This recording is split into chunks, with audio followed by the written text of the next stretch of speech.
Sim, ok. Eu sei que você me enviou um e-mail. Então, o que posso fazer por você, Rafael? Pode falar. Ok. Antes de mais nada, quero dizer assalamu alaikum para você e para todas as pessoas queridas do chat. Venho com todo o amor e respeito. Tenho muito respeito pelos muçulmanos e pela religião, e obrigado por me receberem. E sou um cristão unitário, então sou um pouco diferente, porque não acredito que Jesus seja Deus. Não acredito nem um pouco que ele tenha dito isso. E eu tenho apenas algumas perguntas sobre o Alcorão. E especificamente, acredito que as pessoas já tenham perguntado isso a vocês, tipo, umas 1000 vezes, então espero não ser chato.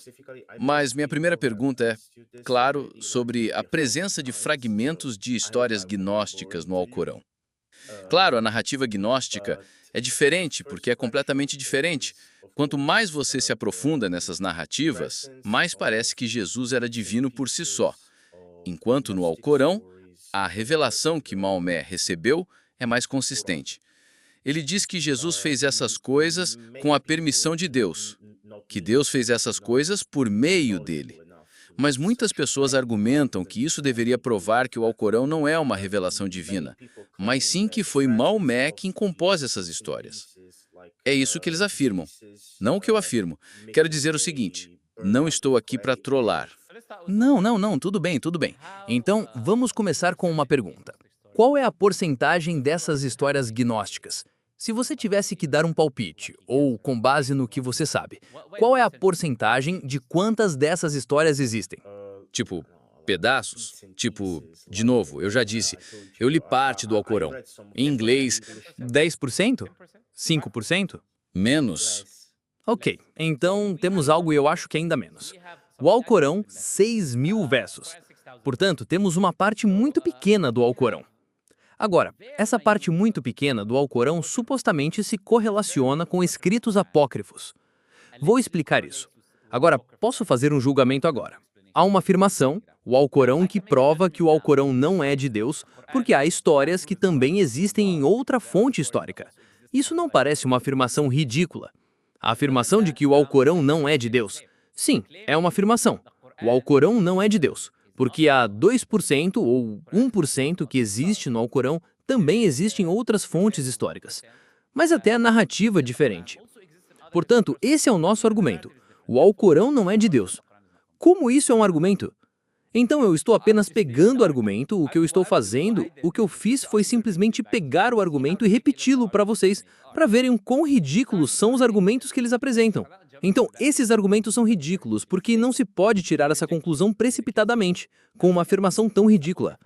Rejeitamos sua afirmação ridícula. Agora, a segunda questão é, esses escritos apócrifos, quem determinou que eram escritos apócrifos? A igreja. A igreja. Quando? Quem escolheu os 27 novos livros do Novo Testamento? Acredito que foram. Novamente, sou ignorante, leio pouco. Eu acredito que foram os pais da igreja que fizeram o primeiro, como se tivessem compilado o cânone da Bíblia. Qual pai da igreja específico para os 27 novos livros? Não me lembro, sinto muito. Então você encontrará na carta de Atanásio ele mencionando que os 27 livros do Novo Testamento estão determinados a serem limitados. Então, vamos dizer, 300 anos, 200 e tantos, ou qualquer outro, quantos anos depois de Jesus, temos um pai da igreja chegando e decidindo, ok, vamos ler esses livros específicos em nossas igrejas, como cânones. São esses que vamos aceitar. E as dezenas de milhares de outros evangelhos escritos vamos deixar de lado. Agora, por que temos que aceitar isso para começar? Não precisamos. A primeira definição, aliás, da palavra apócrifos, a definição inicial, antes da nova definição da igreja, era algo oculto. Não era algo que não fosse rejeitado pelo cânone. Essa é uma definição posterior.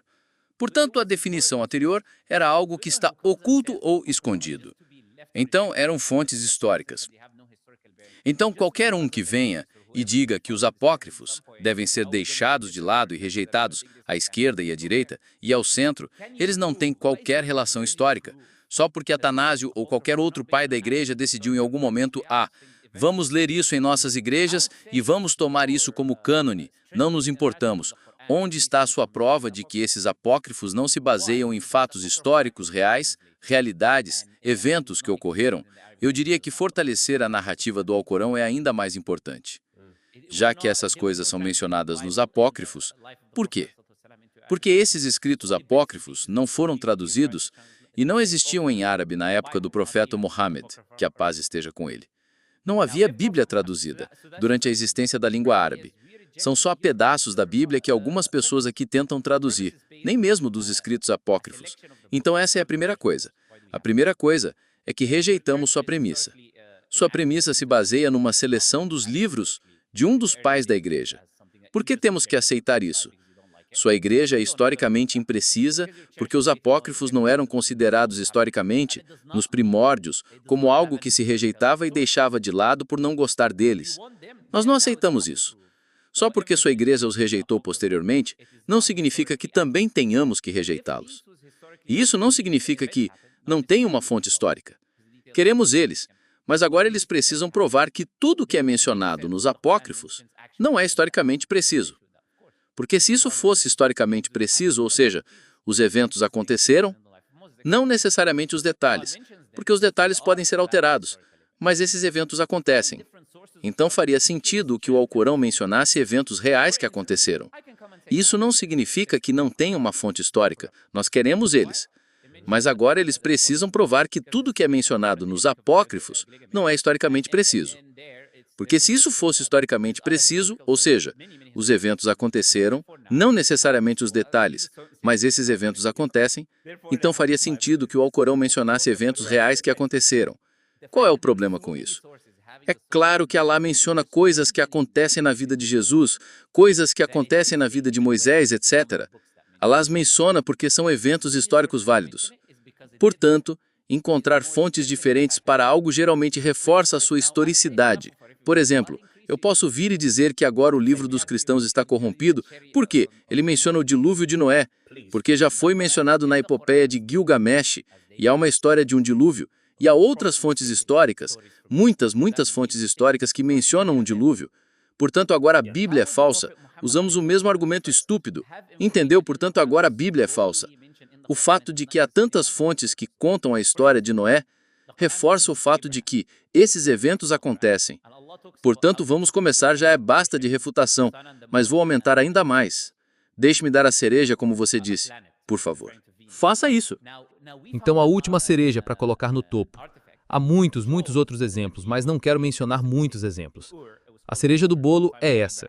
Se o Alcorão estava, como afirmam, tomando o profeta, tomando histórias de pessoas, porque isso significa que ele estava apenas tomando histórias daqui e dali, como o profeta Muhammad, que a paz esteja com ele, teria informações no Alcorão que são mencionadas lentamente no Alcorão e não existem em nenhuma outra fonte histórica. Por exemplo, o Alcorão menciona Abraão, capítulo 6 do Alcorão, e lá fala sobre como o povo de Abraão adorava o Sol, a Lua e Vênus, um planeta que se refere a Vênus. Agora, encontramos um artefato que mostra que o povo da antiga Mesopotâmia, em Ur, chamado Ur na época de Abraão, era chamado de Ur, que é o atual Iraque. Encontramos lá em um templo chamado Zugurat de Ur, que estava enterrado sob areia na época do profeta. A língua suméria estava morta, então as pessoas não podiam ler o que estava no templo, não havia templo e, de qualquer forma, o profeta não tinha acesso a ele. Mas encontramos um artefato lá, e depois que a língua foi revivada e encontramos o artefato, vimos que as pessoas naquela época adoravam essa tríade, Sol, Lua e Istar. O Alcorão menciona isso especificamente. Não está na Bíblia, não está no Antigo Testamento. Não menciona o Sol, a Lua e o planeta Istar especificamente. Então eles adoravam Chamas, que é o deus do Sol, Nana, que é a deusa da Lua, e então você tem Istar. Agora, como o profeta, de onde ele tirou essa informação? Não estava presente nem na Bíblia, nem em ninguém mais. O Alcorão menciona o faraó na época de Moisés e menciona que o faraó alegou ser Deus. O faraó na época de Moisés alegou ser Deus. Ele diz, como diz o Alcorão, e cito, "Sou o vosso Senhor, o Altíssimo." Ele também diz no Alcorão, em outro verso, "Você conhece outros deuses além de mim." Então ele afirmou ser Deus. Isso não existe na Bíblia. E, a propósito, há capítulos inteiros na Bíblia falando apenas sobre o povo de Israel que saiu dessa terra e se estabeleceu nela por 2 dias. Depois, eles foram para essa terra e se estabeleceram nela por 2 dias. Este é o capítulo inteiro, literalmente. Eles partiram dessa terra, sentaram nessa terra. Eu estava adormecendo durante esse capítulo. Right. Então, se essa informação irrelevante de que eles se sentaram aqui por um tempinho, eles se sentaram ali por um tempinho, for mencionada em um evento muito importante e o fato do faraó ter afirmado ser Deus nem sequer está lá. E o Alcorão menciona que, se o profeta estava obtendo informações das pessoas, de onde ele tirou essas informações? Agora, nós sabemos que essa informação é historicamente válida. Como nós sabemos que essa informação é historicamente precisa e válida? É porque encontramos, algo chamado Pedra de Roseta, descoberto há 200, 300 anos, que nos permitiu ler holografia. Antes disso, nós não conseguimos ler os hologramas. Agora, existe um templo em Egito chamado Templo de Abu Simbel, e ele fala sobre Ramsés II, que a maioria dos historiadores diz que foi o faraó na época de Moisés. Agora, sim, essa pessoa, você vai encontrar um artefato de Horus e Sete, que são dois deuses egípcios coroando Ramsés II como divino, como Deus. Então temos agora um artefato histórico, ao qual o profeta não pôde acessar porque não havia a Pedra de Roseta e ele não conseguia ler os hologramas. Como o Alcorão teria essa informação que a Bíblia não tem se ele estivesse copiando dessas pessoas? Agora, para por aí? Não, não para por aí. Vou colocar mais uma cereja no topo. Não, por favor. A última cereja para colocar no topo. Há muitos, muitos outros exemplos, mas não quero mencionar muitos exemplos. A cereja do bolo é essa. Se o Alcorão copia da Bíblia, não vai copiar os mesmos erros? Não faz sentido dizer que é a mesma coisa? Sim. Então, quando menciona a história, por exemplo, quando o Alcorão menciona a história, darei um exemplo. Há muitos exemplos que posso dar de erros na história bíblica que o Alcorão não menciona. Na história de José, na época de José, era o período dos Hicsos. Os Hicsos governavam aquela terra naquela época. Não era um período de faraós. Portanto, qualquer que fosse o líder daquela época não era chamado de faraó, pois a palavra faraó começou a ser usada mais tarde no novo império. Foi tirado do palácio e então o próprio palácio passou a se chamar faraó, e depois foi entregue ao rei. O rei era chamado de faraó no novo império. Agora, no Império Médio Intermediário, que é a época de José, falando de egiptologia, história egípcia, então, no período intermediário médio, os Hicsos governavam aquela terra. Portanto, na época de José, não era um faraó que governava. Esse termo nem sequer era usado para o rei. Era um rei, mas a Bíblia o chama de faraó. Sempre que José se dirige a ele, trata-o como um erro histórico. Isso não pode vir de Deus, porque Deus sabe quem era rei e quem era faraó. O Alcorão faz essa distinção. Na época de Moisés, ele chama o líder de faraó explicitamente, e na época de José, o chamavam de rei. Agora, se o Alcorão, o profeta Muhammad e quem quer esteja copiando, como essa pessoa saberia, olha, isso é um erro histórico. Talvez eu devesse remover e apagar essa parte e deixar eu corrigir esses caras, porque eles não sabiam que era verdade. Eu estou copiando deles, mas corrigindo-os e removendo as informações históricas incorretas. Vejam como essa afirmação se torna absurda quando feita por indivíduos como esse. Torna-se completa e completamente absurda. E é por isso que você sempre vai ver qualquer questão histórica, não apenas histórica, mas até mesmo racional. Na Bíblia, o Alcorão não repete, porque são interpolações, manipulações e corrupções humanas. Por exemplo, você tem a ideia do pecado original. O Alcorão não a repete, porque não é racional e não vem de Deus. A ideia de que Adão foi criado perfeito e não sabia distinguir o certo do errado, mas como foi punido depois de ter sido criado? Ele não tinha conhecimento do certo e do errado. Quando comeu da árvore, aprendeu. Essa informação não está no Alcorão. Por exemplo, a Bíblia retrata que os profetas de Deus eram indivíduos horríveis. Como, por exemplo, você tem alguns deles, sim, como Salomão, Davi, todos eles adoravam outros além de Deus e retratava uma luz muito ruim. Sim, Abraão se casando com sua irmã. Não sei, a lista continua. Tudo isso o que chamaríamos de lixo, porque é atribuído aos profetas de Deus, não está no Alcorão. Como você viria aprender com essas pessoas? Deus as envia como guia para a humanidade. Quem vai aprender com alguém que matou um homem para dormir com a esposa? E o mais engraçado é que ele matou um homem para dormir com a esposa, depois se casou com ela e teve Salomão dessa mulher que cometeu adultério com ele. Pelo menos nós humanos temos intelecto, temos uma mente. Por favor, não nos digam essas coisas que nos fazem saber que isso é inacreditável. Agora, sim, aí está a resposta. Se o Alcorão fosse uma cópia, nada disso faria sentido. É impossível. Mais uma vez, para mim, eu preciso ser honesto. Para mim, o islamismo faz muito mais sentido na forma como vocês praticam o culto, na forma como vocês praticam seus rituais e as boas ações, e como Alá não é apenas justo, mas também misericordioso. E, como cristão, uma coisa que me incomodou, espero que não esteja desperdiçando seu tempo, Mohammed. Não está tudo bem? A ideia de graça gratuita. Você já ouviu falar, talvez alguns protestantes que dizem que a graça, que você só precisa crer em Jesus e isso acabou. Eu não acredito nisso. Acredito em fazer boas ações, boas obras, em mostrar minha fé, em mostrar o que Deus fez em mim. Tipo, eu quero ajudar. E eu acredito que no Islã você tem algo como dar uma porcentagem do seu salário ou do que ganha para os pobres. Você tem que dar esmolas aos pobres. Eu adoro isso, respeito profundamente. Mas minha próxima pergunta é, espero que consiga me responder, por que tantas pessoas odeiam o Islã? Por quê? Eu vejo para mim que é injustificado, mas talvez você possa me dizer como no Reddit, nas redes sociais, cristãos fazendo todo tipo de aclamações. É basicamente duas coisas. Primeiro, é inveja. Inveja de quem tem o que você não tem. Então, a maioria dos cristãos, especialmente nas redes sociais, não se torna cristão somente quando os muçulmanos se manifestam. Tipo, se você não menciona, se o muçulmano não está lá mencionando religião, eles nunca vão falar sobre cristianismo. Eles falam sobre qualquer coisa menos a sua própria religião. Mas quando um muçulmano está presente, o cristianismo se manifesta. Sabe, é como se estivesse indo para algum lugar, se manifesta abertamente porque há inveja. É invejar pessoas que levam sua religião a sério, que realmente acreditam e têm fé verdadeira no que fazem. Eles realmente vão rezar. As igrejas estão vazias, sendo vendidas e convertidas em mesquitas. Há pessoas lá rezando, praticando a religião, não comendo carne de porco, não bebendo álcool, sendo as pessoas mais caridosas de suas próprias comunidades. Então a primeira coisa é a inveja que existe. A inveja de verem que essas pessoas possuem o que nós não temos. E não queremos ser elas. Queremos ter o que elas têm. Queremos continuar sendo o que somos. Então a única coisa que podemos fazer é odiá-los. É isso que você faz, certo? Quando vemos que alguém tem o que você não tem, você os odeia.